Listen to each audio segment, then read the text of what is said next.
మిఖాయేలు పారసిక రాజును ఎదుర్కోవడానికి దిగిన రాత్రి గురించి మీరు ఎప్పుడైనా విన్నారా? అదొక పురాణం కాదు, అదొక దర్శనం కాదు, అది అదృశ్య ప్రపంచంలో జరిగిన యుద్ధం. మనుషుల ఆయుధాలతో కాదు, పరలోకపు అధికారం ద్వారా పోరాడారు.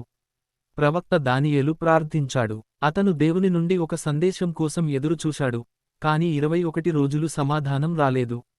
గాబ్రియేల్ ఒక సందేశంతో పంపబడ్డారు, కాని ఏదో అతని మార్గానికి అడ్డుపడింది. పర్షియాపై పాలన చేస్తున్న ఒక చీకటి శక్తి, ఒక ప్రధాన దెయ్యం, దేవుని సంకల్పాన్ని నిరోధించి దేశాలను నియంత్రించడమే లక్ష్యంగా పెట్టుకున్న ఒక దెయ్యపు రాజు. గాబ్రియేలు కూడా దానిని ఛేదించలేకపోయాడు. అప్పుడు ఏ అద్భుతం కూడా జరగలేదు.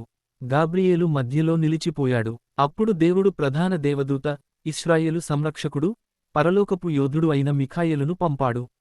అతను మెరుపులా దిగివచ్చాడు. పారసిక రాకుమారుడు అతని ఉనికిని గ్రహించినప్పుడు వణికిపోయాడు. దైవిక శక్తితో ప్రకాశిస్తున్న మిఖాయేలు ఒక్కసారి మాట్లాడాడు. సర్వోన్నతుడైన దేవుని సందేశానికి అడ్డుపడే ధైర్యం నీకు ఉందా? ఆ క్షణంలో ఆ దెయ్యము యొక్క ప్రతిఘటన భగ్నమైంది. ఒక్క దెబ్బతో మిఖాయేలు ఆ దిగ్బంధనాన్ని బద్దలు కొట్టాడు. చీకటి శక్తులు పారిపోయాయి.